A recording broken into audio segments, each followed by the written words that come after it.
नमस्कार दोस्तों, मैं दीपा चौधरी एक बार फिर से आपका अपने प्लेटफॉर्म कॉम्पिटिटिव हिंदी क्लासेज में बहुत बहुत स्वागत करती हूं। आज हम यहां पर DSSB PGT हिंदी का 2015 वाला पेपर करने वाले हैं और ये पेपर 28 जून का पेपर है टायर 2 का। इसका एक पार्ट हम कंप्लीट कर चुके हैं। आज वाली जो क्लास है ये आपका पार्ट 2 होगा। आप देखना मत भूलिएगा इसको। और देखिए, पहली क्लास भी अगर आपने नहीं देखी है, काफ़ी अच्छे क्वेश्चंस वहाँ पर थे, उनको भी देखिएगा। और जो क्लास में नहीं है उनके लिए इन्फॉर्मेशन है बेटा, 2014 वाले हमारे सारे सेट कंप्लीट हो चुके हैं। 2018 के हमने टोटल TGT और PGT दोनों के मिलाकर 11 सेट कंप्लीट कर लिए हैं और 2021 वाले भी हमारे सारे पेपर कंप्लीट हो चुके हैं। टोटल TGT और PGT के 11 सेट यहाँ पर कंप्लीट हुए हैं। तो ये जो सीरीज़ है हमारी 3700 के लगभग हमने कंप्लीट कर ली है। और देखिएगा, ये वाली जो क्लासेस अगर आप लेना चाहते हैं, हमारे चैनल पर एक प्लेलिस्ट बनी हुई है DSSB TGT PGT previous year questions के नाम से। आप वहां जाकर सीक्वेंस में सारे क्लासेस ले सकते हैं। कोई क्लास आपकी ज़्यादा बड़ी नहीं है, कोई 1 घंटे की है तो 5-7 मिनट कम की हो सकती है या फिर 5-7 मिनट ज़्यादा हो सकती है, इससे ज़्यादा क्लासेस नहीं होगी। चाहे आपका TGT का पेपर हो या PGT का, सब इतने ही क्लासेस में मैंने कवर कराए हैं। आपके 200 क्वेश्चन हो या फिर 100 क्वेश्चन, ये व्याख्या सहित पेपर है तो इसको करने में हमें थोड़ा टाइम लग रहा है क्योंकि ये हम डिटेल में पढ़ रहे हैं। चलिए आज की क्लास को शुरू करते हैं। अगर आप चैनल पर नए हैं तो चैनल को सब्सक्राइब कर लीजिए और क्लास को लाइक और शेयर ज़रूर कीजिएगा। आप लाइक और शेयर करने में बहुत कंजूसी करते हैं।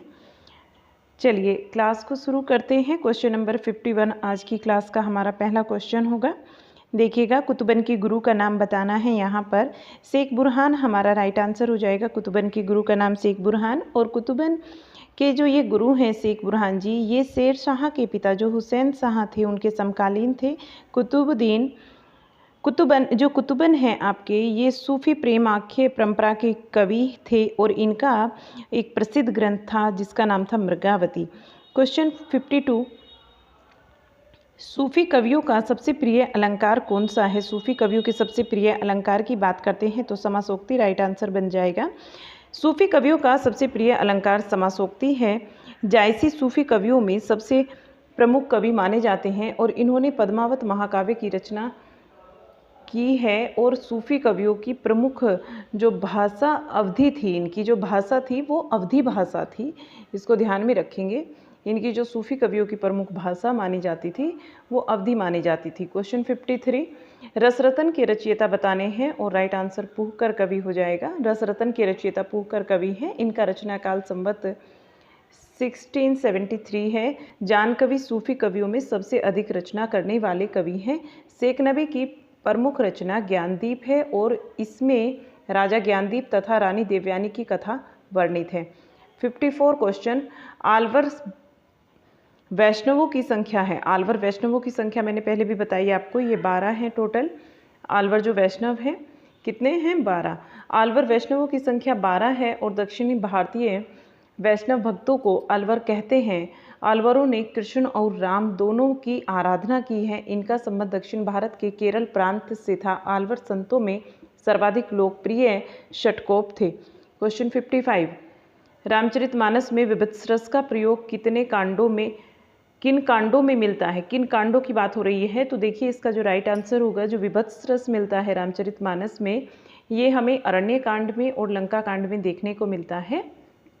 रामचरितमानस में विभत्सरस का प्रयोग अरण्य कांड तथा लंका कांड में मिलता है। रामचरितमानस की रचना तुलसीदास जी ने संवत 1631 में की। और रामचरितमानस की बात हो रही है, इसमें 7 कांड है। अयोध्या कांड को रामचरितमानस का हृदय स्थल कहा जाता है। रामचरितमानस अवधी भाषा में रचित एक महाकाव्य है। 56 क्वेश्चन, सीता को प्रधानता देकर लिखा गया काव्य सीतायन के रचयिता कौन है? सीतायन के रचयिता जो हैं वो रामप्रिय शरण हैं।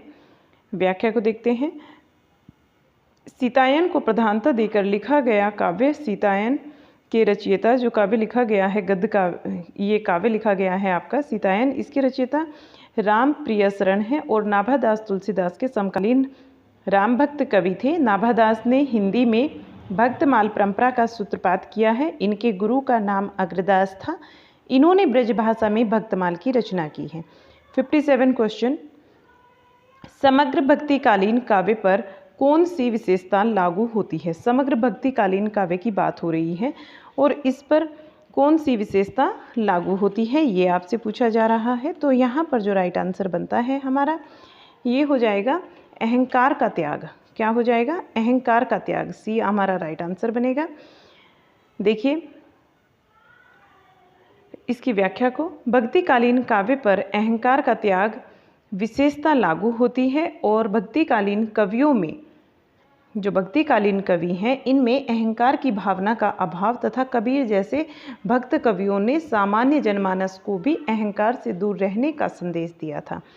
नेक्स्ट क्वेश्चन 58, क्वेश्चन नंबर 58, निम्नलिखित को सुमेलित करना है और नीचे जो कूट दिए गए हैं इनको हमें लगाना है। एक तरफ जो है हमारे लक्षण ग्रंथ है और दूसरी तरफ हमारे आचार्य दिए गए हैं, तो इनको लगाएंगे। अभी देखते हैं। रसिक प्रिया की बात करते हैं तो रसिक प्रिया हमारी केशवदास जी की हो जाएगी रचना। रसिक प्रिया किसकी होगी? केशवदास की। काव्य प्रकाश की अगर बात करते हैं तो यहाँ पर चिंतामणि राइट आंसर बनेगा। काव्य प्रकाश। ललित ललाम की बात करते हैं तो मतीराम हो जाएगा। और रस रहस्य ये कुलपति मिश्र जी का है, इसको आप लगा लेंगे। यहाँ पर देख लीजिए, रसिक प्रिया केशवदास की है, काव्य प्रकाश चिंतामणि का है, ललित ललाम की बात करें तो मतीराम जी का है और रस रहस्य आपका कुलपति मिश्र का है। 59 क्वेश्चन, रीति काल की सर्वाधिक व्यापक प्रवृत्ति है। व्यापक प्रवृत्ति तो नायिका भेद या श्रृंगार रस विवेचन, यही आपकी रीति काल की जो है सर्वाधिक व्यापक प्रवृत्ति है। नायिका भेद और श्रृंगार रस विवेचन, बाकी ये इतनी व्यापक नहीं है। आगे देखिएगा इसमें व्याख्या को कि रीति काल की सर्वाधिक व्यापक प्रवृत्ति नायिका भेद और श्रृंगार रस विवेचन है। इस युग में श्रृंगारिक रचनाओं की प्रधानता रही है। यह युग मुक्तक रचना का युग रहा है। मुख्यतः कवित सवैये दोहे इस युग में लिखे गए हैं और कवि राजाश्रित होते थे, इसीलिए इस युग की कविता दरबारी रही है, जिसके फलस्वरूप इसमें चमत्कारपूर्ण व्यंजना विशेषता मिलती है। यहाँ पर क्वेश्चन 60, विज्ञान गीता किसकी कृति है? विज्ञान गीता की बात करें तो केशवदास जी की कृति है। ये केशवदास राइट आंसर होगा यहाँ पर। विज्ञान गीता जो है ये केशवदास की कृति है और केशवदास की जो अन्य प्रमुख कृतियाँ हैं उनमें रसिक प्रिया, रामचंद्रिका, कवि प्रिया और रतन बावनी, वीर सिंह देवचरित तथा छंदमाल हैं। अगर सूरदास की बात करें तो साहित्य लहरी, सूर सागर और सूर सरावली हो जाएगा। तुलसीदास जी की बात करते हैं तो इनकी प्रमुख रचनाएं रामचरितमानस, वैराग्य संदीपनी, रामाज्ञा प्रश्नावली, पूरा नाम रामाज्ञा प्रश्न नहीं प्रश्नावली, जानकी मंगल, दोहावली, विनय पत्रिका आदि।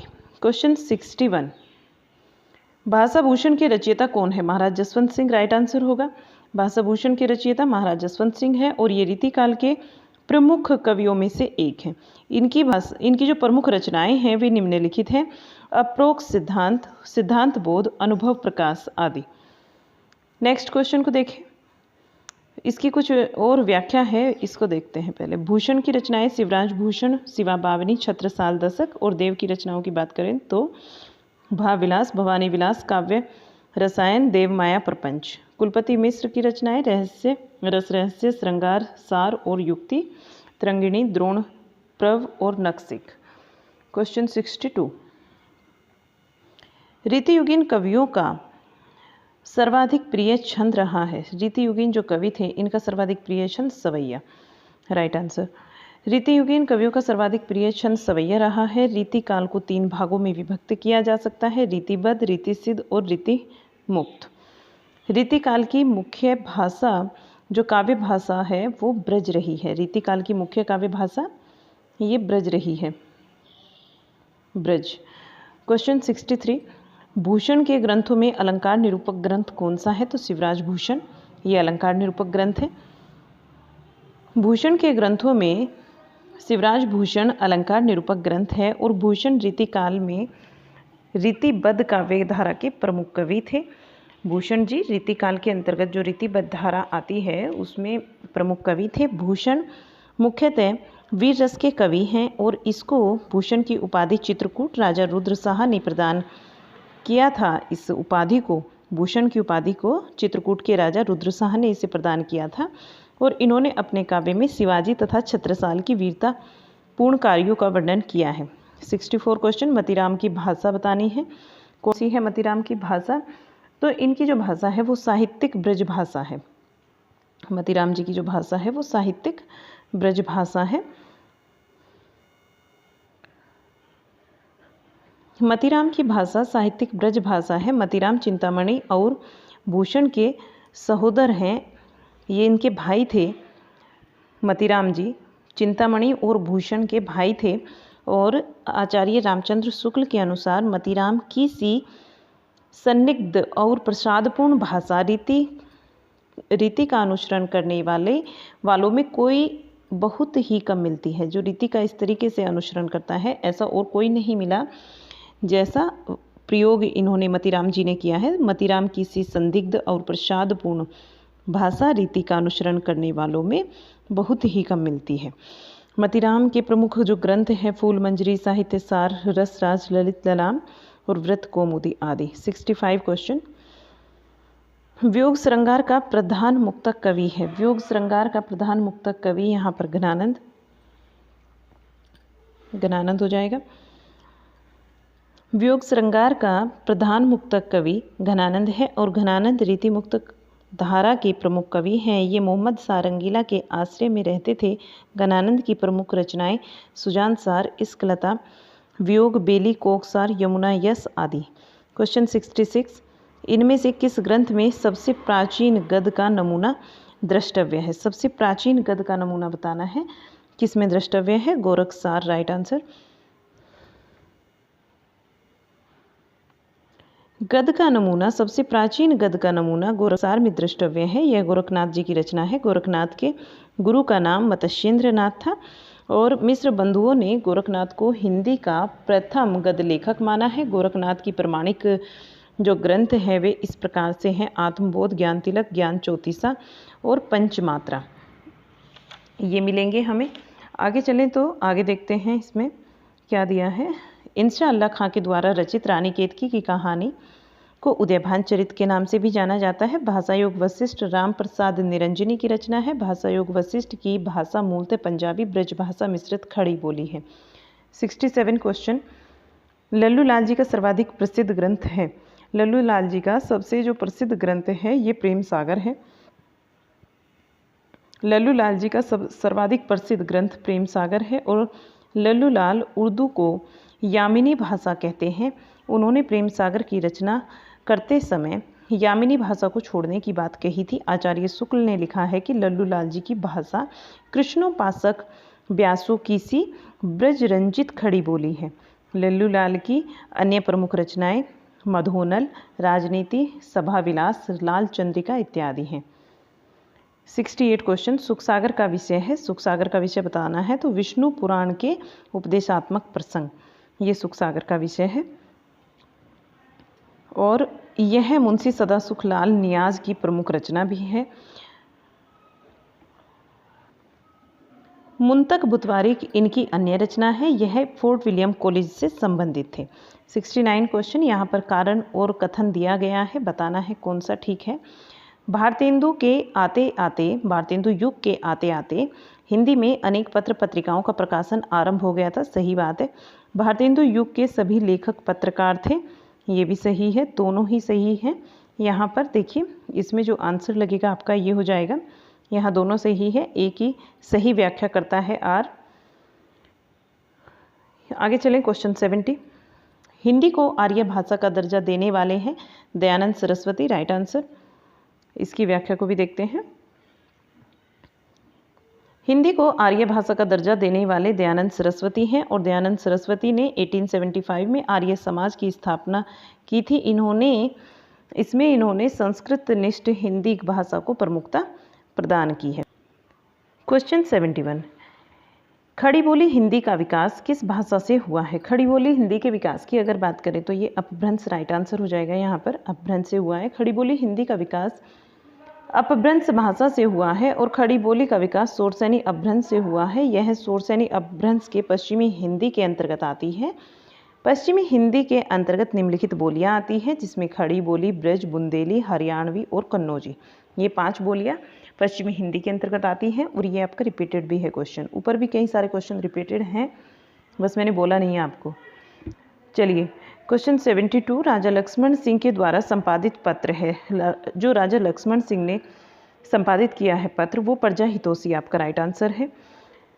और यहाँ कुछ और आपको पत्र व संपादक दिए गए हैं, तो इनको भी देखते हैं। हिंदी प्रदीप, ये बालकृष्ण भट्ट इसके संपादक थे। उदंत मातरण की बात करें तो पंडित जुगल किशोर इसके संपादक रहे हैं। विश्वामित्र की अगर बात करते हैं तो कृष्णचंद्र अग्रवाल जी इसके संपादक रहे हैं। तो 73 क्वेश्चन, इनमें से कौन सा सुमेलित नहीं है? देखिए गीत गोविंद भारतेंदु ये ठीक है आपका, ये सुमेलित है। और नागरी नीरद की बात करें तो प्रेमघन यहाँ पर ये भी ठीक हो जाएगा। और बात करते हैं अब पृथ्वीराज प्रयाण की, ये राधा कृष्ण दास भी राइट है। आनंद मंजरी, ये बाल मुकुंद गुप्त, ये आपका सुमेलित नहीं है। इसकी व्याख्या को देखिएगा। बाल मुकुंद गुप्त का सुमेल जो है वो असंगत है। इसका संगत विकल्प आनंद मंजरी त्रिलोक सिंह ठुकरेला का है। ये किसका है? ठकुरेला का है। जो त्रिलोक सिंह ठकुरेला है, इनका ये आनंद मंजरी है। और इनका जन्म 1 अक्टूबर 1966 में हुआ था। नंगला मिश्रिया हाथरस में इनका जन्म हुआ था। इन्होंने कुंडलिया छंद को पुनर्स्थापित करने में अहम भूमिका निभाई है। और राजस्थान साहित्य अकादमी द्वारा पुरस्कृत त्रिकोक सिंह ठुकरेला जो हैं, इन्होंने कुंडलिया छंद को नए आयाम देने का सराहनीय प्रयास भी किया है। 74 क्वेश्चन, इनमें से कौन सी भारतेंदु की रचना नहीं है? भारतेंदु जी की रचना बतानी है, कौन सी इनकी रचना नहीं है। तो देखिए पद्मावती इनकी रचना नहीं है। बाकी वैदिक हिंसा हिंसा न भवती, ये भी इनकी रचना है। विशस्य विस्मय औषधम भी है और बादशाह दर्पण भी है। दिए गए विकल्पों में पद्मावती भारतेंदु की रचना नहीं है और यह राधा कृष्ण दास के द्वारा रचित नाटक है। राधा कृष्ण दास के अन्य नाटक हैं दुखिनी बाला, महाराणा प्रताप और अन्य सभी रचनाएं भारतेंदु के द्वारा रचित नाटक हैं। ठीक है, जो दुखिनी बाला है, महाराणा प्रताप है, ये राधा कृष्ण दास जी के नाटक हैं। बाकी जो यहाँ पर दिए हैं वो भारतेंदु जी के हैं। क्वेश्चन 75, बाबू तोताराम ने जोसेफ एडिसन के नाटक कैक्टो का अनुवाद किस नाम से किया है? इन्होंने कृतांत के नाम से किया है इसका अनुवाद। देखिएगा इसकी व्याख्या को। बाबू तोताराम ने जोसेफ एडिसन के नाटक कैक्टो का जो अनुवाद किया वो कृतांत के नाम से किया है। और ये इन्होंने भाषा संवर्धनी सभा की भी स्थापना की है। भाषा हरिश्चंद्र चंद्रिका के लेखकों में से एक थे, जबकि रहस्य कथा बालकृष्ण भट्ट की रचना है। रहस्य कथा किसकी रचना है? बालकृष्ण भट्ट जी की। 76, प्रताप नारायण मिश्र के संबंधों की प्रधान विशेषता है। प्रताप नारायण मिश्र के संबंधों की हमें प्रधान विशेषता बतानी है, कौन सी है? तो यहाँ जो हमारा राइट आंसर बनता है विनोद प्रियता, ये आपका राइट आंसर होगा, विनोद प्रियता। इसको देख लीजिए। प्रताप नारायण मिश्र के निबंधों की प्रधान विशेषता विनोद प्रियता है। इनके प्रमुख निबंध हैं समझदार की मौत, आप बात, मनोयोग, मूछ घूरे का लत्ता बीनई, कनातन के डोल बांधे इत्यादि। 77 क्वेश्चन, द्विवेदी युग का एक और नाम है। हमें द्विवेदी युग का एक और नाम बताना है और यहाँ पर जो आपका नाम बनता है इसका जागरण सुधार काल आपका राइट आंसर बनेगा। इसकी भी देख लेते हैं व्याख्या। द्विवेदी युग का एक अन्य नाम जागरण सुधार काल है और ये द्विवेदी युग का नामकरण डॉक्टर नगेंद्र ने दिया है, जबकि आचार्य रामचंद्र शुक्ल ने द्विवेदी युग का नाम नई धारा द्वितीय उत्थान रखा है। द्विवेदी युग की समय सीमा सन 1900 से लेकर 1918 तक मानी जाती है। 78 क्वेश्चन को देखिए। आचार्य महावीर प्रसाद द्विवेदी सरस्वती पत्रिका के संपादक बने। तो कब बने आचार्य महावीर प्रसाद द्विवेदी जी सरस्वती पत्रिका के संपादक? 1903 में। राइट आंसर क्या होगा? 1903। आचार्य महावीर प्रसाद द्विवेदी जी सरस्वती पत्रिका के संपादक 1903 में बने और सरस्वती पत्रिका का प्रारंभ ये 1900 में हुआ। उस समय इसके संपादक श्याम सुंदर दास थे और महावीर प्रसाद द्विवेदी ने इसका संपादन जो है 1903 से लेकर 1920 तक किया है। रिपीटेड क्वेश्चन है आपका ये, 18 में कई बार पूछा गया और 21 में भी आया है। 79 क्वेश्चन, द्विवेदी युगीन साहित्य में किस प्रवृत्ति की प्रमुखता नहीं है? द्विवेदी युगीन साहित्य में किस प्रवृत्ति की प्रमुखता नहीं है? तो यहाँ हमारा जो राइट आंसर बनेगा वो काव्यात्मकता की। द्विवेदी युगीन साहित्य में काव्यात्मकता प्रवृत्ति की प्रमुखता नहीं है। द्विवेदी युगीन साहित्य की जो प्रमुख प्रवृत्ति है वो इतिवृत्त्यात्मक है। ये ध्यान रखेंगे, ये कई बार पूछा जाता है और यूपी टीजीटी में तो बहुत बार आया है कि द्विवेदी युगीन साहित्य की प्रमुख प्रवृत्ति कौन सी है? इतिवृत्त्यात्मक आपको ऑप्शन में मिलता है, वो है। गद्य वैचारिकता भी है, यहाँ गद्यात्मकता है, वैचारिकता है, इतिवृत्त्यात्मकता है, लेकिन काव्यात्मकता नहीं है। द्विवेदी युग का नामकरण महावीर प्रसाद द्विवेदी के नाम पर हुआ है। क्वेश्चन 80, राजपूती आन की कथा है। राजपूती आन की कथा बतानी है, तो यहाँ जो आपकी ये बनती है कथा रंग से भंग, ये आपका राइट हो जाता है। राजपूती आन की कथा रंग से भंग काव्य की विषय वस्तु है और रंग से भंग काव्य के लेखक मैथिली शरण गुप्त है। मैथिली शरण गुप्त के द्वारा रचित प्रमुख रचनाएं जयद्रथ वध, किसान, भारत भारती, झनकार, पंचवटी आदि है। 81 क्वेश्चन, द्विवेदी युग का वह साहित्यकार जिन्हें कविता कामिनी कांत और भारतेंदु प्रगेंदु साहित्य सुधाकर उपाधियों से विभूषित किया गया था। फिर से पढ़ लीजिए, कथन है और कथन में आपसे क्या पूछा जाता है वो भी आपको पता चलेगा। फिर से देखिएगा, द्विवेदी युग का वह साहित्यकार जिन्हें कविता कामिनीकांत, भारतेंदु प्रगेंदु साहित्य सुधाकर उपाधियों से विभूषित किया गया। तो पूछा जाता है वो बताना है आपको कौन है द्विवेदी युग का। तो यहाँ जो आपका राइट आंसर बनता है नाथूराम शर्मा शंकर हो जाएगा राइट आंसर। ठीक है, नाथूराम शर्मा शंकर जी हैं जिनको इतनी उपाधियाँ मिली हैं। अब देखिएगा इसकी व्याख्या डिटेल में आपको समझाया गया है। तो ऐसे क्वेश्चंस के लिए तो व्याख्या वाले जो हम करते हैं क्वेश्चन सॉल्व, वो भी काफ़ी अच्छे होते हैं क्योंकि उससे पूरा साहित्य ही हमारा रिवाइज हो जाता है। नाथूराम शर्मा शंकर द्विवेदी युग का वह साहित्यकार है जिन्हें कविता कामिनीकांत, भारतेंदु प्रगेंदु और साहित्य सुधाकर आदि उपाधियों से विभूषित किया गया है। इनकी प्रमुख रचनाएं निम्नलिखित हैं: अनुराग रतन, शंकर सरोज, शंकर सर्वस्व और गर्भ रंडा रहस्य, ये इनकी है। भारतेंदु हरिश्चंद्र की अगर बात करते हैं, भक्ति सर्वस्व, प्रेम मालिका, कीर्ति, कार्तिक स्नान, प्रेम सरोवर, प्रेम तरंग, होली, वर्षा विनोद, फूलों का गुच्छा, प्रेम फुलवारी इत्यादि। रामधारी सिंह दिनकर की देखते हैं रचनाएं: रेणुका, हुंकार, कुरुक्षेत्र, रश्मि रथी, नील कुसुम, उर्वशी, परशुराम की प्रतीक्षा, नीम के पत्ते, इतिहास के आंसू आदि। निराला जी की बात करते हैं तो इनकी रचनाएं हैं अनामिका, परिमल, तुलसीदास, अणिमा, बेला, अर्चना, आराधना, संध्या, कांकली इत्यादि। क्वेश्चन 82, गोल्डस्मिथ की कृति ट्रैवलर का अनुवाद किसने किया? जो गोल्डस्मिथ की रचना है ट्रैवलर, इसका अनुवाद पूछा जा रहा है किसने किया, तो श्रीधर पाठक आपका राइट आंसर होगा। यहाँ पर इनकी जितनी रचनाएं हैं इनका सभी का अनुवाद किया है श्रीधर पाठक जी ने। देखिए, गोल्डस्मिथ की कृति ट्रैवलर का अनुवाद श्रीधर पाठक ने किया है और इनके द्वारा जो अनुदित रचनाएं हैं वो इस प्रकार से हैं। यहाँ पर देखिएगा, मूल रचनाकार और रचना का नाम तथा अनुदित रचनाएं ये आपको दी गई है। मूल रचनाकार कौन है? गोल्डस्मिथ। और रचना क्या है इनकी? Shepherd's and philosopher. ठीक है, तो इसका अनुदित रूप कौन सा है? गडरिये और दार्शनिक। गडरिये और दार्शनिक। अगर हर्मिट की बात करते हैं, इसका अनुदित इसकी रचना है एकांतवासी और गोल्डस्मिथ इसके मूल रचनाकार है। हर्मिट के मूल रचनाकार गोल्डस्मिथ हुए और इसका जो अनुवाद हुआ वो एकांतवासी के नाम से। डेजर्ट विलेज, ये आपका गोल्डस्मिथ की रचना है। डेजर्ट विलेज उजड़ ग्राम के नाम से श्रीधर पाठक ने इसका किया था अनुवाद। और ऋतु संहार कालिदास जी की रचना है, ऋतु संहार के नाम से इसका अनुवाद किया गया है। तो आगे चलते हैं। त्रिशूल, त्रिशूल उपनाम से किसका नाम है? त्रिशूल उपनाम किसका है?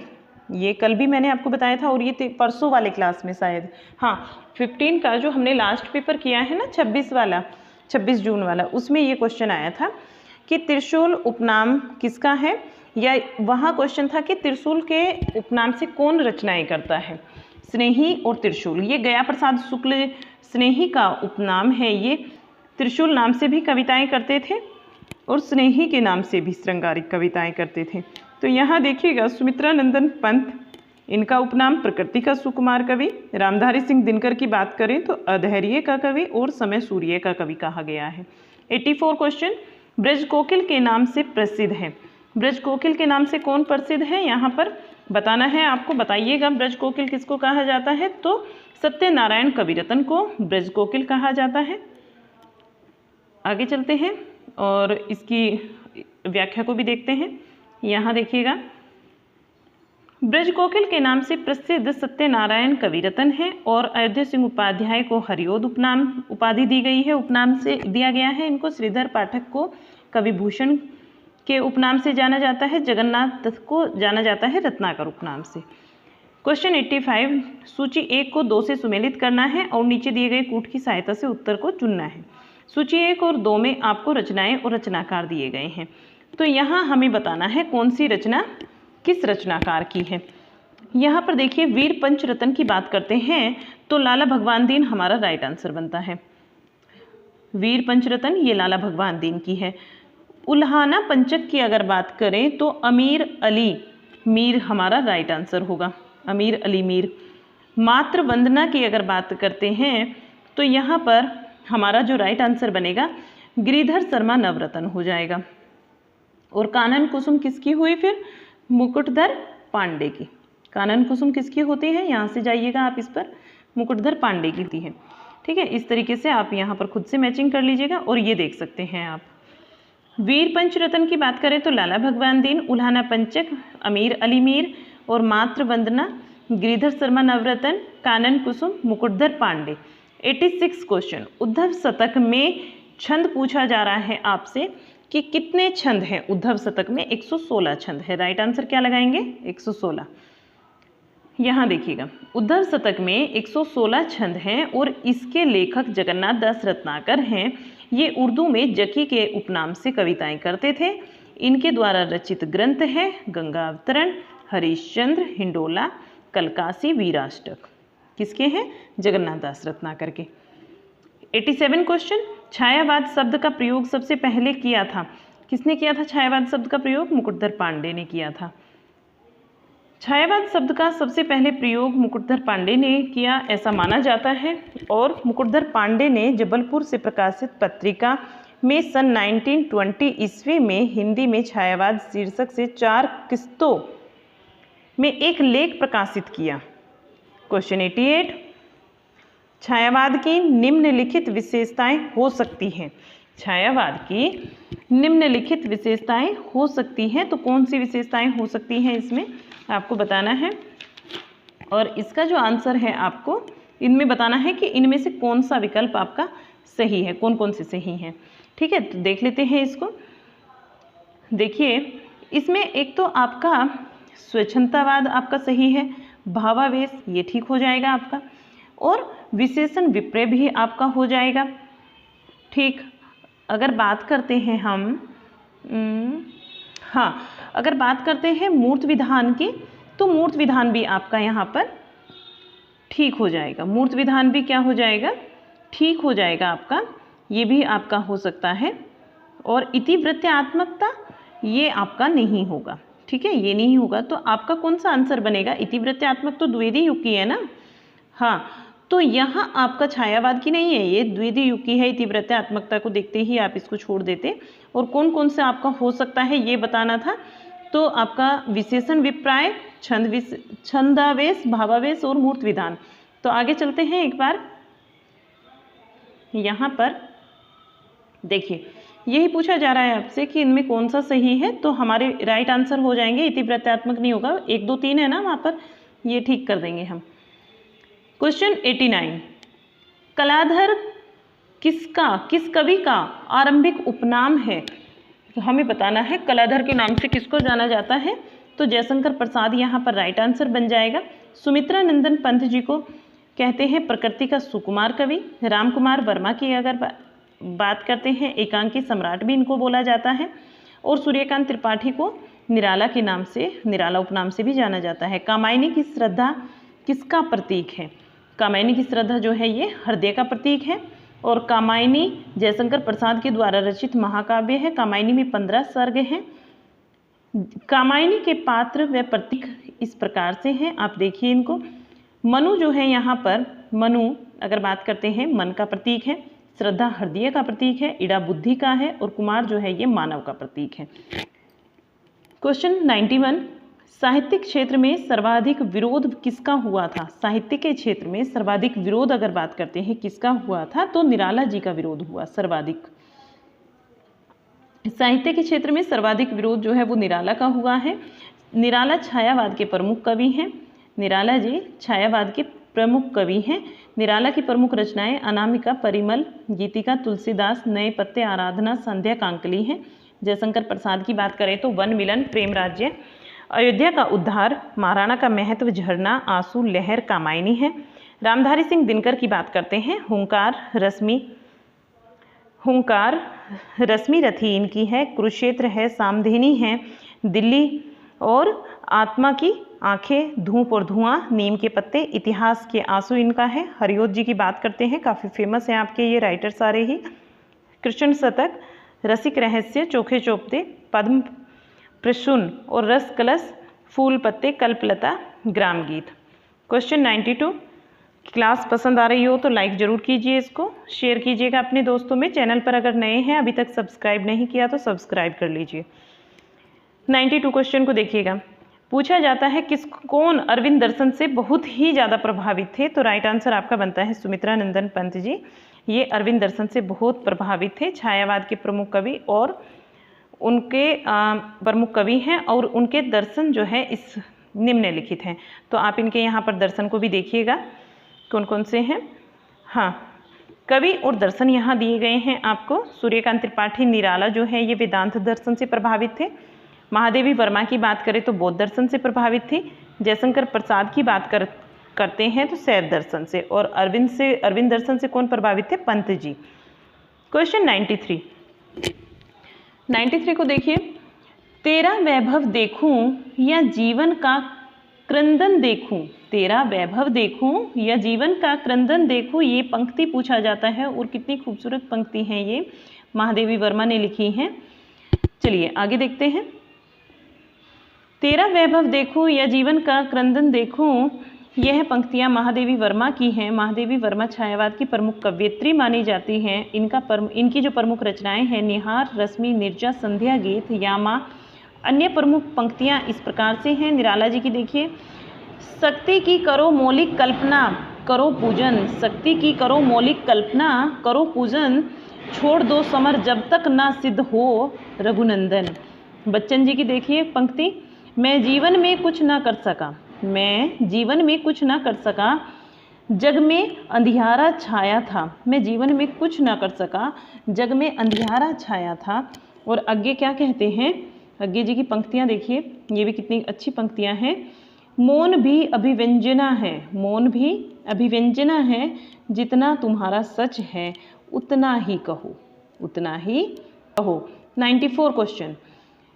इनमें से कौन उत्तर छायावादी कवि नहीं है? 94 में क्या पूछते हैं, कौन से कवि आपके उत्तर छायावादी कवि नहीं है? रामकुमार वर्मा आपका राइट आंसर बनेगा। यहाँ इसकी व्याख्या को देख लीजिए। रामकुमार वर्मा उत्तर छायावादी कवि नहीं है, जबकि रामकुमार वर्मा छायावादी कवि हैं और ये छायावाद की लघुत्रियाई में आते हैं। छायावादी लघुत्रियाई में निम्नलिखित कवि आते हैं: रामकुमार वर्मा, महादेवी वर्मा, भगवती चरण वर्मा। ठीक है, ये सारे वर्मा है। देखिए एक चीज़ ध्यान में रख लीजिए आप कि जितने भी ये वर्मा हैं ये लघुत्रियाई के अंतर्गत आते हैं: भगवती चरण वर्मा, महादेवी वर्मा और रामकुमार वर्मा। क्वेश्चन 95। प्रगतिशील लेखक संघ किस स्तर की संस्था है? बताना है। प्रगतिशील लेखक संघ ये किस स्तर की संस्था है? तो यहाँ अंतर्राष्ट्रीय संस्था है, ये अंतर्राष्ट्रीय संस्था। नेक्स्ट इसमें व्याख्या को देखते हुए चलिए। प्रगतिशील लेखक संघ अंतर्राष्ट्रीय संस्था है और भारत में प्रगतिशील लेखक संघ का जो प्रथम अधिवेशन हुआ वो लखनऊ में हुआ था और इसकी अध्यक्षता मुंशी प्रेमचंद जी ने की थी। 96 क्वेश्चन। हिंदी काव्य में डैश जो मासलवाद है इसके प्रवर्तक बताना है। प्रवर्तक कौन माने जाते हैं? हिंदी काव्य में मार्शलवाद के प्रवर्तक बताना है, कौन माने जाते हैं। तो यहाँ पर हमारा राइट आंसर बन जाता है रामेश्वर शुक्ल अंचल। रामेश्वर शुक्ल अंचल जी, ये हमारा राइट आंसर होगा। इसकी देखिएगा आगे व्याख्या। हिंदी काव्य में रामेश्वर शुक्ल अंचल मार्शलवाद के प्रवर्तक माने जाते हैं। इनकी प्रमुख रचनाएं हैं चढ़ती धूप, अपराजिता, मधुमालिका और लाल चूनर, किरण बेला, वसंत के बादल, हरिवंश राय बच्चन, इनकी रचनाएं हैं मधुशाला, मधुबाला, मधु कलश, एकांत संगीत। सुमित्रा नंदन पंत जी की बात करें तो इनकी रचनाएं हैं उत्तरा, कला और बूढ़ा चांद, अतिमा, लोकायतन, चिदम्बरा, युगपथ। जयशंकर प्रसाद जी की जो प्रमुख रचनाएं हैं ये देखिएगा, उर्वशी, वन मिलन, प्रेम राज्य, अयोध्या का उद्धार, कानन कुसुम, प्रेम पथिक और कामायनी। अब आपको बताना है क्या प्रगतिवाद का आधार है। प्रगतिवाद का आधार क्या है?